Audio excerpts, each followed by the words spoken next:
Hi. Welcome to CK Recap. Today we are going to explain a 2021 South Korean historical action movie titled Escape from Mogadishu. In 1991, Mogadishu, the capital city of Somalia, is still ruled by the Bar government but threatened by a rebel movement. During this time, both the North and South Korean embassies are lobbying to be admitted into the United Nations, a spot which can only be given to one of the two countries, so they are looking to the Somalian government for support. Kang Dae-jin is an intelligence officer recently assigned to the South Korean embassy. He's tasked with passing gifts from the South Korean government to President Bar. He meets Han Sin-sung, the ambassador in Somalia, who is running late to the meeting with the president and thus immediately takes the gifts. While en route to the presidential palace, rebels intercept the ambassador and rob the gifts. They further spray his car with bullets, forcing him and his secretary, Gong Sucheol, to run to the presidential palace. The two men miss the appointment by 15 minutes and are thus denied an audience with the president. As Sin-sung attempts to explain their delay, he catches a glimpse of the North Korean ambassador, Rim Yong-soo, being escorted into a meeting room of the president. In his view, Somalia's support for North Korea will prevent South Korea from joining the UN. Sin-sung initially believes Yong-soo to be the mastermind behind the robbery. But it is revealed that the North Korean embassy's intelligence officer, Tae Joon-ki, was the one who bribed the rebels to delay and rob Sin-sung. Knowing what happened, Yong-soo tells Joon-ki that this was a shameless act that was not necessary and possibly detrimental to the North Korean efforts. The same night, Dae-jin reveals to Sin-sung that he had bribed a Western journalist with a packet of Korean cigarettes for photos depicting rebels wielding North Korean-made firearms. He then implies that North Korea is supplying weapons to both the Somali government and the rebels. Dae-jin tells Sin-sung that if the photos are published, the Somali government will condemn North Korea even if the latter is not ultimately responsible for the weapons, which will make Somalia denies any diplomatic ties with North Korea and support South instead. The following day, Sin-sung meets with the Somali foreign minister at a hotel and shows him the photos. To his surprise, the minister does not care and instead asks for bribes. Disgusted with the blatant corruption, Sin-sung leaves the meeting contemplating whether to pay the bribe. As he was asking Dae-jin whether they have any money to pay the minister, he notices North Korean diplomats moving gifts into the minister's car.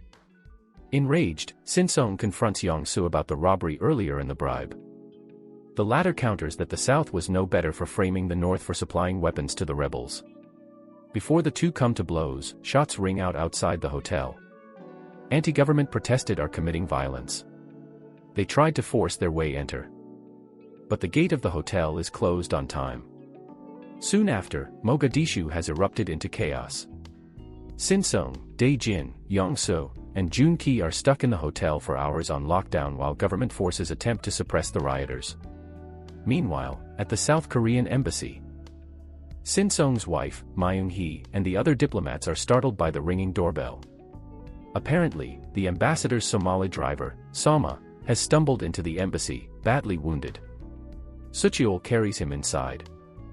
But upon laying him on a bed, he notices Sama's scarf bearing the markings of the rebels of General Aided. While the diplomats contemplate what to do with him in fear that he was actually a rebel, the police suddenly arrive and try to barge their way into the compound. Sin-sung and Dae-jin arrive just in time to ward them off, after a slight confrontation with the police leader. Meanwhile, Sama has slipped out of the embassy, and while running on the streets, the police catch up to him and bludgeon him to death. The next day, riots have broken out in every area of Mogadishu. Aided has also sent messages to all embassies to either work with them to topple the corrupt government or be deemed an enemy and be prepared to be slaughtered for assisting the Bar regime. Sin-sung, fearing for his family's lives, tries sending his wife, Myung-hee, back to South Korea, but is unable to do so as all banks and travel agencies have been shut, thus leaving everyone stranded in Mogadishu. After returning to the embassy, the rebels start pelting the embassies with rocks and Molotov cocktails, with the North Korean embassy suffering attacks non-stop. As the Somali military finally retaliates with lethal force, both the North and South Korean diplomats realize that the situation has spiraled out of control. And with both power and communication networks all being broken, they must leave the country as quickly as possible. Sin-sung and Dae-jin head to the airport but are sent back as they are unable to communicate with the home government in Seoul, and lack official documents of clearance. Likewise, the North Koreans fail to make it to the airport and are sent back to their embassy. On North Koreans' end, Junki sends for the rebel leader that he had previously employed to rob the South Koreans, for his assistance to get passes for the North Korean diplomats to get to the airport. However, the rebel leader betrays Junki just as he set foot into the compound, and the rebels started beating the men, robbing the entire place, and sexually harassing the women. Junki, though beaten heavily, is spared as he once gave school children at the rebel camp gift. With food and medicine nearly gone, Yong-soo orders an evacuation and to head to the Chinese embassy for shelter, only to find it abandoned and being looted by rebels. Shortly thereafter, they are discovered by a group of child soldiers who point their rifles at them. The North Korean children pretend that they were shot and collapse on the ground, and then the adults follow suit. The child soldiers happily shoot in the air in victory, attracting the attention of more rebels. The North Koreans swiftly flee and stumble right outside the South Korean embassy. Seeing no other option, Yong-soo decides to ask the South Koreans for help, despite Junki protesting that doing so would risk being labeled as traitors in Pyongyang, capital of North Korea. He yells for sanctuary outside the embassy, within earshot of the South Koreans. But Sin-sung still has reservations that the North Koreans might use this as a ploy to spy on them, and contemplates on letting them enter. Just then, a group of rebels closes towards the embassy, firing their guns wildly in the air, but are driven away by the security detail that Dae-jin had obtained from the police. With the North Koreans now in the line of danger, Sin-sung relents and opens the gate to let them in. As dinner is served, the North Koreans dare not touch the food for fear that the South Koreans had laced it with poison. Sin-sung swaps his rice bowl with Yong-soo's and eats from it, proving that the food wasn't poisoned. Relieved, both sides start eating and sharing food. Dae-jin, sensing an opportunity to use the dinner as a ploy for propaganda, covertly takes pictures and steals the North Koreans' diplomatic passports to make false defection certificates, but Junki catches him, and a fistfight breaks out between the two. Yong-soo and Sin-sung step in and tear them both apart, lamenting that political ideologies no longer matter, but sheer survival and working together to escape Mogadishu should be priority. With both the Americans and Chinese already having fled Mogadishu, both ambassadors agree to seek help from their other allies that are still in the city, with Sin-sung heading to the Italian embassy while Yong-soo heading to the Egyptian embassy. As planned, both parties head out in separate cars at the crack of dawn. They make their way across the war-torn city, narrowly escaping a group of rebels executing civilians. Junki and Yong-soo reach the Egyptian embassy only to find it filled with refugees and no possible aid. Meanwhile, at the Italian embassy, the Italian ambassador informs Sin-sung and Dae-jin that the South Koreans can join the Red Cross's evacuation flight to Mombasa, Kenya, but the North Koreans cannot, as Italy and North Korea do not have diplomatic relations. Sin-sung lies that the North Koreans are defectors to the South and that they cannot prove this until their return. The Italians accept this and allow the entire party to board the plane, requiring all to arrive by 4 p.m. Upon the ambassador's return to the embassy, the Koreans make preparations to leave. They tap the cars with bags of dirt and books as makeshift armor, and make white flags out of their clothes. The convoy departs during Islamic prayer time, which allows them to pass through the city unscathed while the rebels are in prayer. Halfway through, they are stopped by a Somali army roadblock.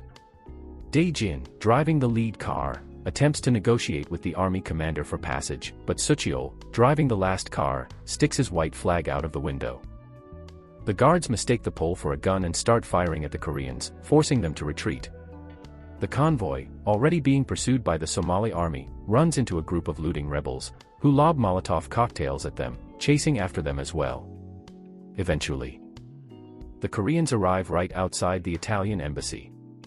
Realizing where they are, the Italian army commander orders his troops to cease firing, and suddenly, the street turns into a tense Mexican standoff. Italian troops open the gates and secure the Koreans, while both the Somali army and the rebels retreat from the area. Junki, whose car had separated from the convoy, arrives, with the Somalia government shooting from behind. He dies from the bullet wounds he had sustained. He is buried inside the Italian embassy. The next day, the Koreans board the plane as promised by the Italians and are flown to Mombasa. As the plane lands, Sin-sung realizes that both parties have separate delegations waiting to intercept their respective groups. Despite working together for survival in Somalia, Yong-soo and Sin-sung conclude that they cannot be seen together, as neither nation will believe their experiences but instead send them to their respective military tribunals for court-martialing, since the two countries sees each other as enemy. As passengers exit the plane, the diplomats bid each other farewell, before promptly splitting into their original groups to join their respective delegations. With one last look at each other, the ambassadors get on their respective buses and head in opposite directions. That is the end. If you like the recap, please like and subscribe to our channel and click the notification button so you will be notified whenever we drop interesting videos. You can also comment on any Korean or Chinese movies or series you will like us to recap. Thanks for watching.